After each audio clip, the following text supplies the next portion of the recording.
The marble floor in the Whitmore estate had been polished that morning, and it gleamed under the late afternoon sun pouring through the tall arched windows.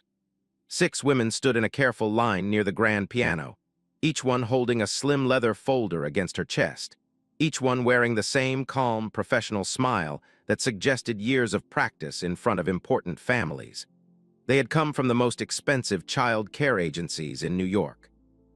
They had driven up to the Hudson Valley that morning in dark sedans, and they had been shown into the great room one by one, the way people are shown into a place where decisions are made. Thomas Whitmore stood near the marble fireplace, his hands folded loosely in front of him, watching his daughter cross the room slowly. Maya was 7 years old, small for her age, with her hair pulled back in 2 careful braids and a soft yellow ribbon tied at the end of each one. She wore her favorite cream-colored dress, the one with the small embroidered roses along the hem, and she walked the way she always walked when adults were watching her. Slowly, carefully, the way someone walks when they know they are being measured. "Go on, Maya," Thomas said gently. "These ladies have come a long way to meet you. You can speak with each of them, then you choose the one you like best." Maya stopped a few feet in front of the line of women. She did not look at any of them yet. She was looking at the marble floor instead, the way it reflected the light, the way the lines between the tiles seemed to stretch on and on toward the far end of the room. "Hi, sweetheart," one of the women said warmly, kneeling down to make herself smaller. "My name is Catherine. I heard you love horses. I used to teach little girls how to ride. Maybe one day we could go to the stables together." Maya looked up at her, but her face stayed quiet, careful, the way it always did when adults tried to win her with promises too quickly.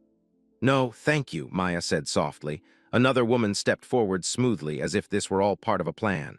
"I'm Olivia. I speak 3 languages and I tutor children in piano. Your father said you've been wanting to learn." She tilted her head slightly. "We could start tomorrow if you'd like." Maya shook her head. "No, ma'am." A third woman, taller than the others, with sharp blue eyes and a warm voice, said, "Maya, why don't you sit with us for just a moment? You can ask us any question you want. There's no wrong answer." She gestured toward the velvet couch behind them. "We just want to get to know you."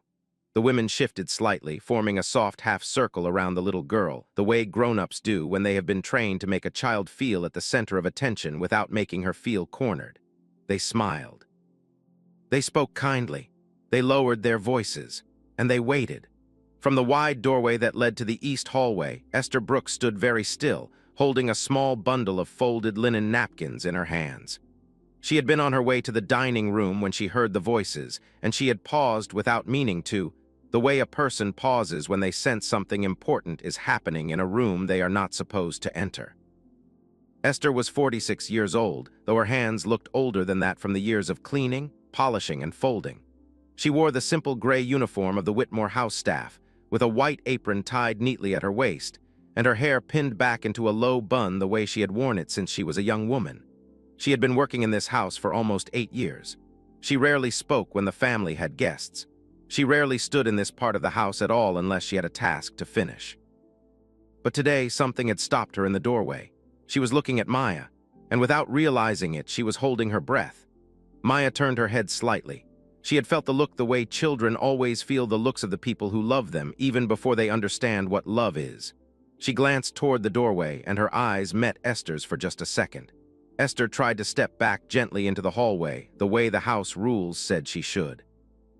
But before she could move, Maya turned away from the line of women. She did not walk slowly this time. She did not look at her father. She crossed the long marble floor with quick, certain steps, past the velvet couch, past the grand piano, past the 6 women who had traveled from across the state to meet her. She walked straight to the doorway where Esther was standing, and without saying a word, she reached up and wrapped her small hand around Esther's fingers. Then she turned to face the room. "I choose her," Maya said. The air in the great room seemed to shift, the way air shifts before a sudden change in the weather. The 6 women looked at one another quickly, then at Thomas, then back at the small girl standing in the doorway holding the cleaning lady's hand. Thomas Whitmore lowered his hands slowly to his sides. "Maya," he said carefully, "Miss Brooks is not one of the choices." But Maya did not let go. Esther's fingers went still inside Maya's small hand. She did not pull away, but she did not squeeze back either. She simply stood there, the bundle of folded napkins still pressed against her chest with her other hand. Her eyes lowered slightly the way they always lowered when the family was speaking in a room she happened to be in. "Maya, sweetheart, Catherine said gently, rising back to her full height. Her voice was still warm, but something in it had thinned. Miss Brooks is a wonderful part of the household, we can all see that, but she's the cleaning lady. She takes care of the house. A nanny takes care of you. Those are two very different jobs. I know, Maya said quietly. Olivia stepped forward, her smile bright again but a little tighter at the corners. What you're feeling is very sweet, Maya, it really is, but Miss Brooks already has a job. She wouldn't have time to take care of you the way you need. She has so much to do every day around the house. A fourth woman who had not yet spoken came forward now. She had silver hair pinned in a neat twist, and the kind of voice that sounded like it had been trained for important rooms. Maya, dear, sometimes when children spend a lot of time around the same people in a big house, they get a little confused about who is family and who works for the family. That's not anyone's fault. It happens in homes like this one all the time. She lowered her voice slightly, almost as if she were sharing a secret. And sometimes, sweetheart, when a staff member sees a chance to become closer to a child, they take that chance because it can help them in their job. They might give you treats, stay a little longer at night, do small extra things because deep down they want to keep their position. It isn't always genuine. We just want you to understand that. The room went very still. Esther did not move. She kept her eyes lowered.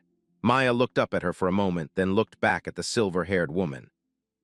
That's not true, Maya said. The woman blinked, surprised by the calmness in the child's voice. Maya, I'm only telling you what happens sometimes in big houses.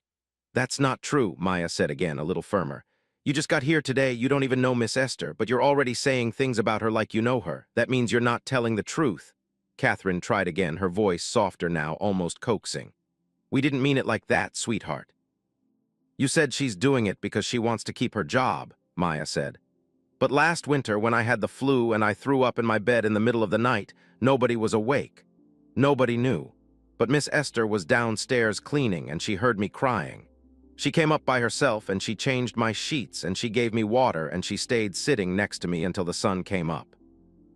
Maya looked at each of the women slowly, the way her teacher at school looked at the class when she wanted them to listen carefully. Nobody told her to do that, Maya said. Nobody was watching. Nobody was paying her extra. She just did it because I was a little girl and I was sick and I was alone. The silver-haired woman opened her mouth, then closed it again.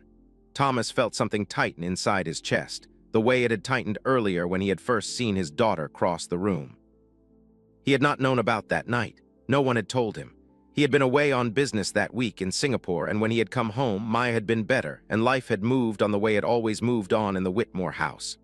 Important things happened in the rooms upstairs while important men signed papers in rooms across the ocean, and somehow the two things never met. He looked at Esther now, really looked at her. She still had not lifted her eyes. Maya was not finished. And when I'm sad at school and I come home and I don't want to talk to anyone, she said, Miss Esther doesn't ask me what's wrong. She just brings me warm milk with honey and sits in the kitchen until I'm ready. And when I have a bad dream, she's the one who hears me from the hallway because she stays late on Tuesdays to fold the towels, and she's the only one who's still awake. The little girl's voice did not rise. It did not shake. It just kept going, steady and calm, the way children sound when they have decided to tell the truth no matter what. You just came today, Maya said. You don't know any of that, but you already said she was doing it for a reason that isn't true, so if you lie about her now, you might lie about me later. No one in the room said anything for a long moment. Then Thomas spoke more quietly than he had spoken all afternoon. Maya, he said, I'd like you to go upstairs for a few minutes. Maya did not move. Her small hand stayed wrapped around Esther's fingers, and she looked up at her father with the same calm expression she had worn since she had crossed the room. Can Miss Esther come with me? She asked. Thomas looked at her for a long moment. He could feel the eyes of the 6 women on him, waiting to see how he would handle this, the way people watch a man at the front of a meeting to see whether he is in control of the room or not. In the world he came from, a man who could not redirect his own daughter in front of guests was a man who would lose other things too slowly over years, until he no longer remembered when he had stopped being in charge of his own life. Maya, he said gently, Miss Brooks has work to finish in the dining room. You go up to your room, I'll come talk to you in a few minutes. I'll wait for her, Maya said. Maya, I can wait, Daddy, I'm not in a hurry. The silver-haired woman let out a small breath, almost too soft to hear, but Thomas heard it. It was the kind of breath a professional makes when she has decided that the parents in front of her are not strong enough for the situation, and that her role is going to be more difficult than she had expected when she first walked through the door. Catherine stepped forward again. Mr. Whitmore, perhaps it would help if we explained directly to Maya how the position of a nanny actually works in a household like yours. Sometimes children just need to understand the difference between the people who work for the family and the people who care for them. I think Maya understands the difference, Thomas said quietly. The room got very still again. Catherine's smile did not quite reach her eyes anymore. Thomas turned back to his daughter. Maya, please go upstairs. Take your book with you. I'll come find you soon. This time, Maya looked up at Esther. She did not let go of her hand yet. She just looked at her face the way children look at adults when they need permission for something the adults cannot give them. Esther finally lifted her eyes. She did not look at Thomas. She looked only at the little girl. Go on, baby, she said softly. Listen to your daddy. I'll be here when you come back down. Maya hesitated, then nodded. She let go of Esther's fingers slowly, the way a child lets go of something she is afraid will not be there when she returns. She walked across the room, picked up the small picture book she had left on the side table when the guests had arrived, and then she walked back across the marble floor toward the staircase. At the bottom step, she stopped, turned, and looked back at Esther one more time. I'm still choosing you, Maya said, even when I'm upstairs. Then she climbed the stairs slowly, her small feet quiet against the carpet runner until she disappeared around the curve at the top. Thomas waited until he heard her bedroom door close. Then he turned to Esther. Miss Brooks, you may continue with your duties. Please use the back hallway. We'll speak later this afternoon. Esther nodded once. She did not say anything. She did not look at any of the women. She simply turned and walked into the east hallway, the bundle of folded napkins still pressed against her chest, the way she had been carrying them when she first stopped in the doorway, as if no time had passed at all, as if nothing had happened. When she was gone, the great room felt larger and emptier than it had felt all afternoon. The silver-haired woman cleared her throat softly. Mr. Whitmore, I'd like to offer some honest observations, if I may. Thomas gestured for her to continue. In my 30 years of placing nannies in homes like yours, she said, I have seen this exact situation more times than I can count. A child grows attached to a household staff member because that person is convenient, present, and reliable. The child mistakes proximity for love. The parents, who are often busy with work and travel, do not notice the attachment until it has become difficult to unwind. By then, the child has begun to push back against discipline, structure, and any caregiver brought in from outside the household. She paused, letting her words settle. If you allow this attachment to continue, she said, you will find that your daughter becomes increasingly difficult to manage. She will resist authority. She will reject professional caregivers. She will turn every household decision into an emotional negotiation. And in 5 or 6 years, when she becomes a teenager, you will look back at this afternoon and wish you had made a different decision today. Thomas listened without interrupting. He did not nod. He did not disagree. He simply watched her face the way a man watches a card player he has not yet decided to trust. When she finished, he was quiet for a long moment. Thank you for your honesty, Thomas said at last. His voice was calm, the way it was when he was about to disagree with someone in a boardroom without making them feel they had been disagreed with. You've raised important points. I'd like some time to consider what's best for Maya before I make a final decision. The silver-haired woman tilted her head slightly. Of course, Mr. Whitmore, take whatever time you need. We can return tomorrow morning if that would be helpful. That won't be necessary today, Thomas said. I'll be in touch through the agency by the end of the week. A small, tight silence followed. The women exchanged the kind of glance that professional people exchange when they realize they have not gotten the answer they expected. Catherine smiled politely, picked up her folder, and the others followed her lead, gathering their things in careful, unhurried movements that did not betray what they were actually feeling. Mr. Whitmore, Olivia said as she walked past him toward the front hall, we do hope you'll consider what's truly best for Maya. Children sometimes love the people who are easiest to love, not the people who can shape them into the adults they need to become. Thomas did not respond. He simply nodded once, the way he nodded at the end of meetings he had already decided he did not want to repeat.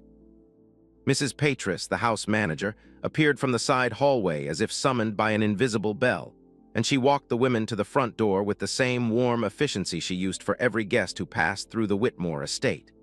Mrs. Patris had worked in large houses for 34 years. She knew how to walk people out of a room without giving them the chance to circle back. When the heavy front door closed behind them, the great room became very quiet again. Thomas stood for a moment, looking at the spot on the marble floor where his daughter had stood and chosen the cleaning lady. He did not move toward the staircase yet. He walked instead to the tall windows behind the grand piano and looked out at the front lawn, where the last of the autumn leaves were skittering across the gravel driveway in the late afternoon wind. He had not expected the afternoon to look like this when he had woken up that morning. He had expected a calm, structured meeting. He had expected his daughter to behave the way she always behaved in front of guests, politely, quietly, with the small, careful smile she had been taught to use since she was 3 years old. He had expected to select a nanny, sign a contract, and have one less item on the long list of things that required his attention this month. He had not expected his daughter to walk past 6 trained professionals and choose the woman in the gray uniform standing in the doorway with a stack of folded napkins. "Mr. Whitmore," he turned. Mrs. Patris was standing a few steps behind him, her hands folded in front of her. "Will the ladies be returning tomorrow, sir?" "No," Thomas said. "Not tomorrow." Mrs. Patris nodded slowly. She was a careful woman. She had managed this household since the year Maya was born, and she had seen Maya through every stage of her short life.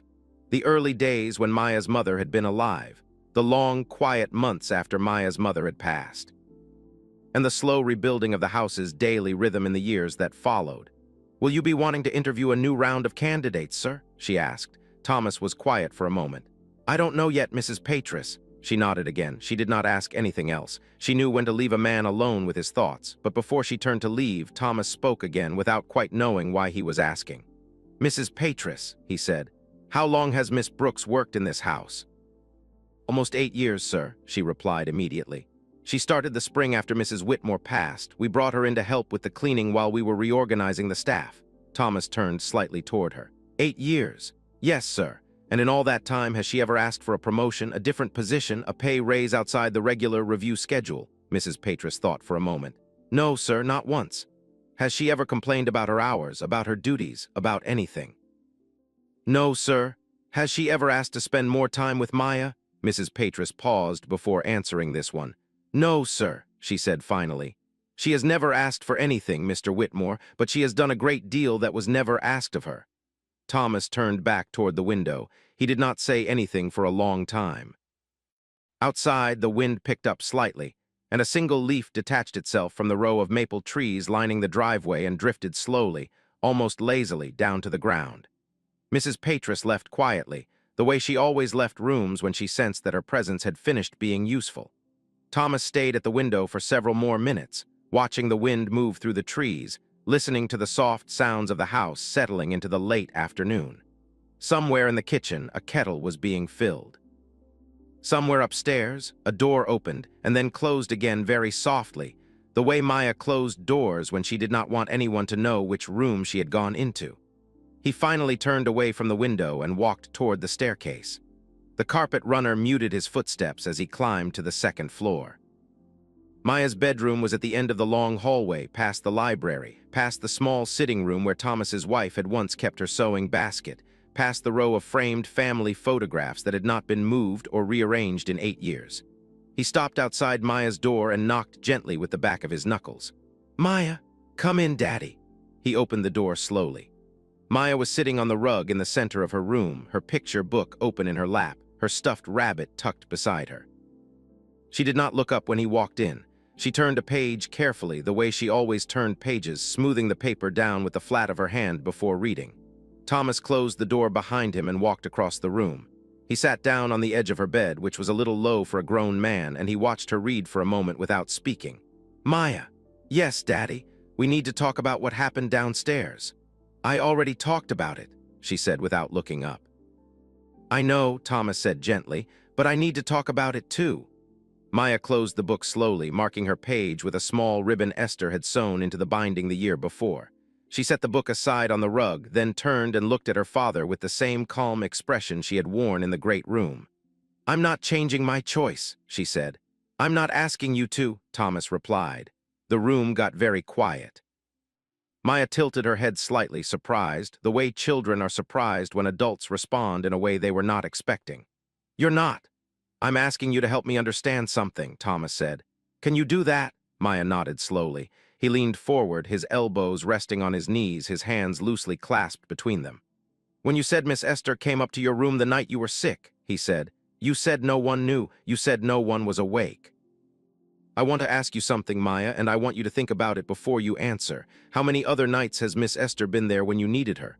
Maya was quiet for a moment. She looked down at her rabbit, then back up at her father. A lot, she said. Tell me about them. Last year on my birthday, Maya said, I cried in my room because I didn't have a mommy to make my cake. I didn't tell anyone.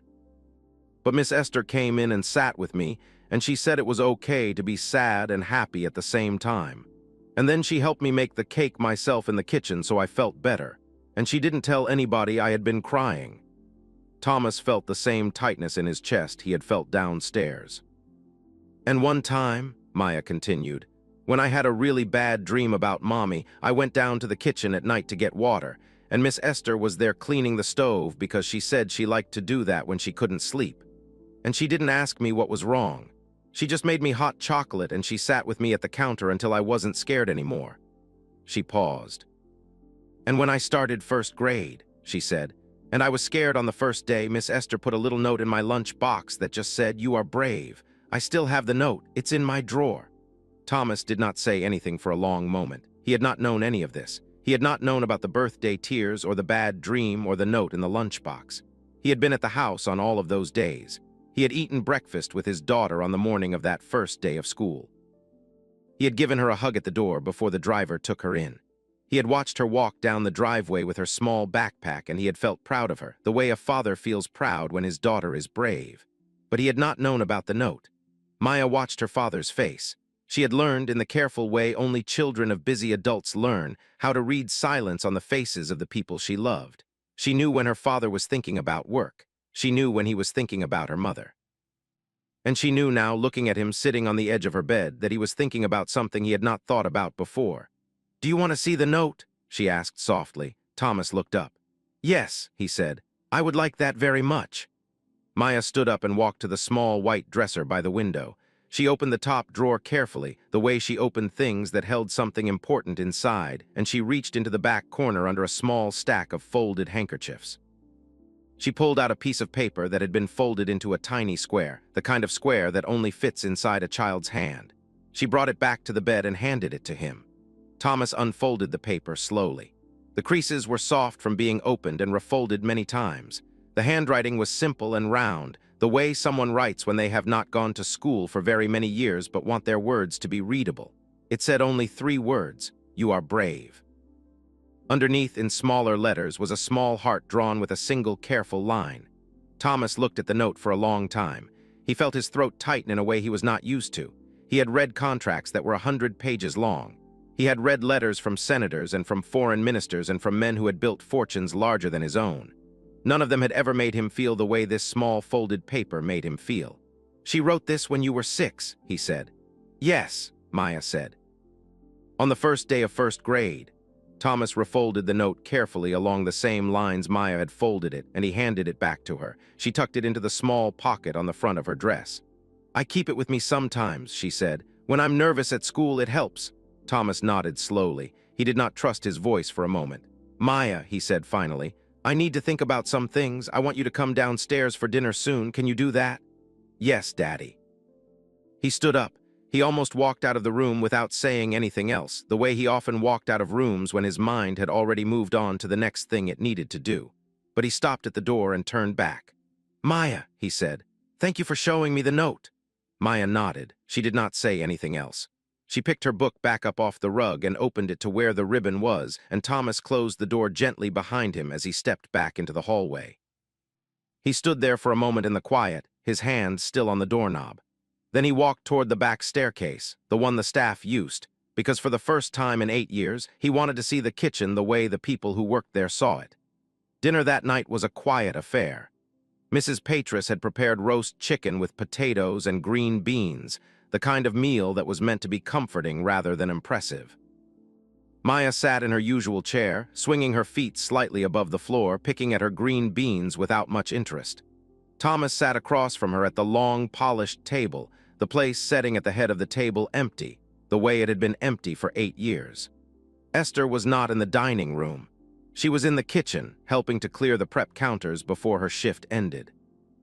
Thomas knew this because he had passed through the kitchen on his way down the back stairs earlier and had seen her there, wiping down the marble counters with quick, practiced movements. She had looked up when she heard him on the stairs, and for a brief moment their eyes had met. Then she had quickly looked back down at her work, the way she always did, and Thomas had walked past without saying anything because he had not known what to say. "You're not eating much," Thomas said to Maya. "I'm not very hungry," Maya replied. "Did something happen at school today?" She shook her head. "Is it because of this afternoon?" Maya thought about that. "A little," she said. Thomas set down his fork. "Maya, I haven't made my decision yet. I want you to understand that." Maya looked up at him. Her eyes were not angry. They were just steady. "Are you scared?" he asked her. "A little," she said again. "Of what?" Maya's voice was very quiet. "That she'll have to go away." Thomas felt the weight of those words settle into his chest. He looked at his daughter across the long table, at her small hands folded carefully in her lap, at the way she was trying to be brave while saying something that scared her. "Maya," he said gently, "why do you think she would have to go away?" "Because sometimes when grown-ups make decisions, the people who don't get picked have to leave," Maya said. "Like at school when teams get chosen and the last kids feel bad." Thomas almost smiled. Almost. "That's not exactly how it works in a house," he said. "But it could," Maya said. "If you say no to her, maybe she'll feel bad and not want to stay, or maybe she'll get a new job somewhere else, or maybe you'll think she did something wrong by being my friend and you'll send her away because of it." He looked at her for a long moment. He had not realized she had been carrying that fear. "Maya," he said, "Miss Esther isn't going anywhere because of what happened today. I promise you that. Whatever I decide about the nanny situation, that part is not in question." Maya nodded slowly, but the relief on her small face was the kind of relief that comes only halfway, the way relief comes when a child has heard part of what she needed to hear but not all of it. "Can I go upstairs?" she asked. "You barely ate."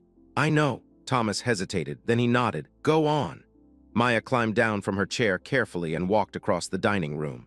At the doorway, she paused and looked back. "Daddy," she said. "Yes, Maya. You can ask her, you know." "Ask her what?" "If she wants to take care of me, you can just ask her. She'll tell you the truth. She always tells the truth." Then she turned and walked out of the dining room and up the back staircase, the soft sound of her footsteps disappearing into the upper floor. Thomas sat alone at the long table for a few minutes after she left. The chicken on his plate had gone cold. He thought about getting up and reheating it or asking Mrs. Patris to do it, but he didn't move. He just sat there looking at the empty chair where his wife used to sit, and the empty chair where his daughter had just been sitting, and the empty seat at the head of the table where in some houses the head of the household would sit, but where in this house no one ever sat because Thomas always preferred the seat with a view of the window. After a while, he stood up.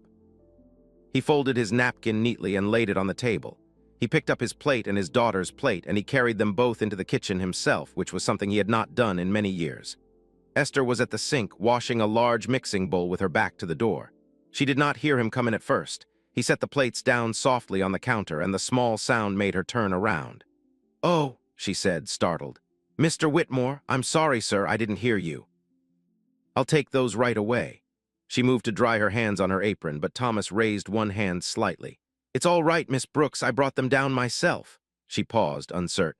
He could see in her face that she was trying to understand what was happening, the way staff who have worked in big houses for a long time always try to understand what is happening when something breaks the normal rhythm of the day.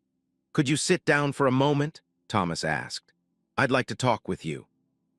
Esther stayed where she was. "Sir, I'm just finishing up. If I sit down now, I'll fall behind on the dishes." "The dishes can wait." She still did not move. Thomas understood slowly what was happening. She was not refusing him. She was protecting herself. In the long, quiet years of her work, she had learned that conversations with the head of the household rarely happened in kitchens, and when they did, they rarely meant good news. He pulled out a chair at the small staff table near the window, the one where the kitchen workers ate their lunches on the days they did not eat in the back room, and he sat down himself. "Please," he said, "just for a few minutes." Esther dried her hands carefully on her apron. She walked slowly to the chair across from him and sat down on the very edge of it, her back straight, her hands folded in her lap, the way women like Esther always sat in chairs they had not been invited to sit in before. For a moment, neither of them spoke. The kitchen was quiet. The big copper pots hung above the stove, dimly catching the light from the small lamp Mrs. Patris kept on near the doorway. The refrigerator hummed softly. Somewhere in the wall above their heads, the old plumbing made a small click and then settled again. Thomas placed his hands flat on the table, fingers spread, the way he sometimes did when he wanted to keep them still. "Miss Brooks," he said, "how long have you been working in this house?" 8 years next spring, sir. And before that, I worked for the Caldwell family for 11 years in Westchester, and before that I cleaned offices at night in the city while my daughter was in school. Thomas nodded slowly. "I didn't know you had a daughter." Esther was quiet for a moment. "I had a daughter, sir," she said softly. "Her name was Nanny. She passed away when she was 9 years old, pneumonia. It was a long time ago now." Thomas looked down at the table for a moment. He had not expected that.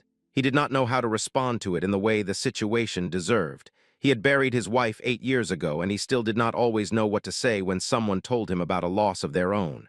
"I'm sorry, Miss Brooks, I didn't know. There was no reason for you to know, sir. Was she your only child?" "Yes, sir." The room got very quiet again.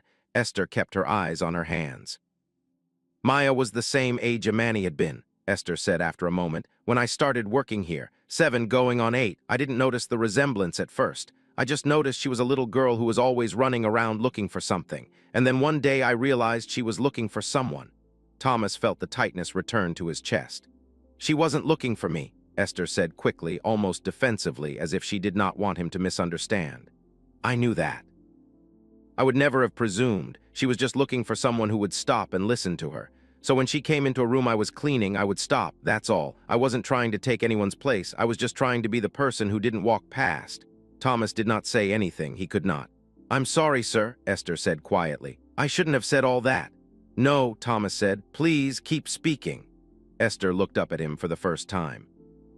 Her eyes were dark and tired and very steady.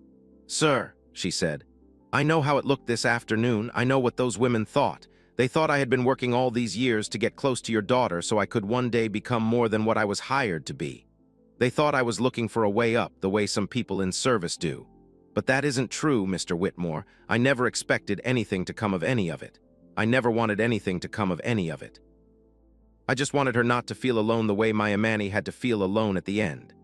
Thomas closed his eyes for a moment.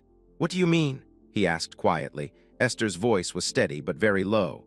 "I was at work, sir, the night Amani died. I was cleaning an office building uptown. Her grandmother was with her, but her grandmother was old and tired, and she fell asleep in the next room. Amani called for me twice during the night, and there was nobody to hear her. I came home in the morning, and she was gone. The kitchen was completely still. I made a promise to myself that night," Esther continued, "that whatever house I worked in, if there was ever a child there who called out in the night, I would hear. That was all. That was the only thing I was trying to do." Thomas opened his eyes slowly. He looked at the woman sitting across from him, at the careful posture, at the folded hands, at the dark uniform she had been wearing for almost 8 years in his house without him ever really seeing her, and he understood something that he should have understood many years ago. His daughter had not chosen Esther because Esther was convenient. His daughter had chosen Esther because Esther had been listening for her every single night, for years, the way no one else in the house had been listening. He swallowed. "Miss Brooks," he said, "may I ask you one question, and may I ask you to answer it honestly?" "Yes, sir." "If I asked you to take care of my daughter officially as her nanny with all the responsibility that goes with it, would you accept?" Esther was quiet for a very long time. When she finally spoke, her voice was careful, almost cautious, the way a person speaks when they have learned over many years not to trust the kind of question that sounds too good to be real. "Sir," she said, "I am very grateful that you would even consider asking me that. I want you to know I do not take it lightly." "That is not an answer, Miss Brooks." She lowered her eyes for a moment. "I know, sir." Thomas waited. "If I say yes," Esther said slowly, "there will be talk. Other staff in this house will whisper. People in the town will whisper. The agency you brought those women from will whisper. Some of those whispers will reach your daughter at her school. Some will reach you at your office. Some may even reach Maya as she grows up, and she will hear them and have to defend a choice she made when she was 7 years old." "I am aware of that," Thomas said. "And some people will say I took advantage of a child," Esther said, "that I crossed lines I should not have crossed, that a woman like me does not move from one position to another in a house like this without something being wrong in the picture. I am aware of that, too." Esther looked up at him. "I have lived a long time, Mr. Whitmore. I know what the world says about women who look like me when they end up somewhere they were not expected to be. I would not want my being here to bring shame on Maya, on you, or on the memory of your late wife. That matters to me more than what the position would mean for me personally." Thomas was quiet for a long moment. "Miss Brooks," he said finally, "I have spent most of my life making decisions based on what other people would think. I built a company doing exactly that. I have lived in this house doing exactly that. And while I was busy worrying about what the world might say, my daughter was the only one in this house who was actually paying attention to what was happening here. A 7-year-old child saw what I should have seen years ago." Esther's hands trembled slightly in her lap, but she kept them still. "I am not asking you this question because Maya pushed me to ask it," Thomas continued.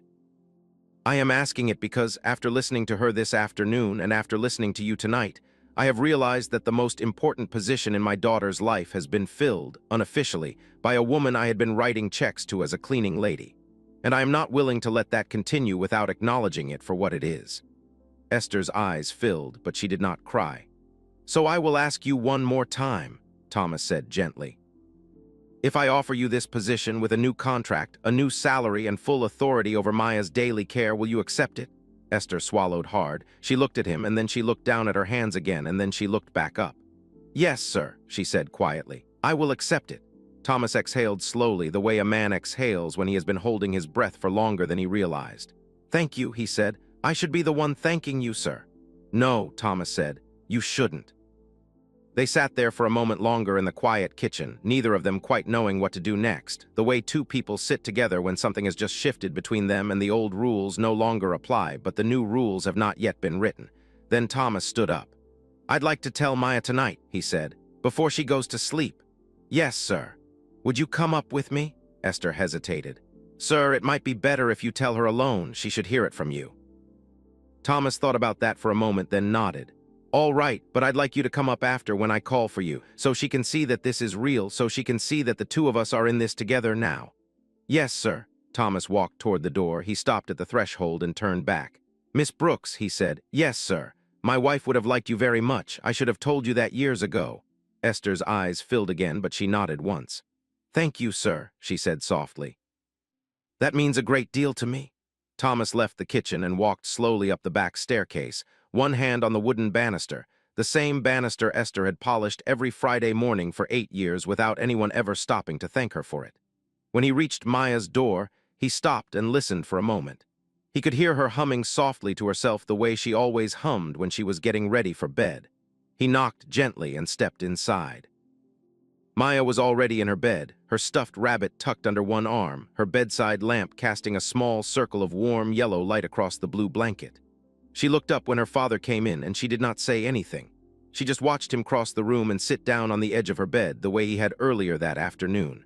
"Maya," Thomas said gently, "I have something to tell you." Maya's eyes widened slightly. He could see her trying very hard not to ask the question first. "I spoke with Miss Esther tonight," Thomas said. "In the kitchen, we had a long talk. I asked her if she would like to be your nanny officially, not just someone who helps around the house, but the person who takes care of you." Maya did not breathe for a moment, and she said yes. For a long second, Maya did not move. She just stared at him the way children stare at adults when they are afraid they have misheard. Then her face changed all at once. Her eyes filled with tears that did not fall. Her mouth trembled, and then slowly a smile broke across her face, the kind of smile Thomas had not seen on his daughter in a very long time, maybe ever. "Really?" she whispered. "Really?" Maya sat up in her bed and threw her small arms around her father's neck and held on tight. Thomas closed his eyes. He could feel her shaking a little, not from sadness, but from relief, the way children shake when something they have been afraid of for a long time is finally taken off their shoulders. "Thank you, Daddy," Maya whispered against his collar. "Thank you, thank you, thank you. You're welcome, sweetheart." When she finally let go, she looked up at him with wide, bright eyes. "Where is she?" "She's still in the kitchen. I told her I'd call her up when you were ready." "I'm ready now." Thomas stood, walked to the door, and called softly down the hallway for Esther. A moment later, he heard her careful footsteps on the back stairs, and then she appeared in the doorway of Maya's room, her hands folded in front of her apron, her face uncertain. Maya did not wait. She climbed out of bed in her nightgown and ran across the room and wrapped both arms around Esther's waist and held on the way she had held on that afternoon in the great room. Esther bent down slowly and put one hand on the back of Maya's head, the way mothers do. and for a long, quiet moment none of them spoke. Thomas stood in the corner of the room and watched the two of them, the small girl with her tear-streaked face and the older woman who had been waiting in doorways for 8 years for someone to finally invite her in. And he understood, perhaps for the first time in his life, that family is not always something you are born into. Sometimes it is something a child has the courage to point at and name, even when the grown-ups in the room are too afraid to see it. The months that followed brought small changes to the Whitmore house. Esther was given a new uniform, a simple but well-tailored one, and a new title that the rest of the staff learned to use. She moved her belongings from the small staff quarters off the kitchen into a comfortable room on the second floor, just down the hall from Maya. She began to sit at the dining room table with Thomas and Maya for meals, awkwardly at first, then more naturally as the weeks went by. There were whispers just as Esther had predicted. Some of them reached the house. Most of them did not last. By the time spring came, Maya was sleeping through the night again. Her grades at school went up. She started laughing more. She started drawing pictures of 3 figures holding hands: a tall man, a small girl, and a woman in a soft gray dress, standing together in front of a house with the lights on in the windows. One evening in May, Thomas came home from work and found Maya and Esther in the garden, planting yellow flowers along the back fence. He stood at the kitchen window for a long time, watching them, and he thought about the afternoon many months earlier when his daughter had crossed a marble floor and chosen a woman in a doorway over 6 women in tailored coats. He understood now that the most important decisions in life are not always made by the people who think they are in charge. Sometimes they are made by the smallest person in the room, the one who has been quietly watching, the one who already knows who has been showing up, the one who has the courage to point at love and call it by its real name. This story teaches us that the people who stay when no one is watching, the ones who listen for our voices in the dark, the ones who care without asking for anything in return, are the ones who become our real family. A child does not measure love by titles or salaries or professional training. A child measures love by who is there. And sometimes, if we are very fortunate, a child is brave enough to teach the grown-ups around her what they had forgotten how to see. If this story touched your heart, please take a moment to like this video, subscribe to the channel, and share it with someone who believes that real family is built by the people who stay, not the people who look right on paper. Thank you for watching, and until next time, may you always have someone in your life who hears you when you call out in the dark.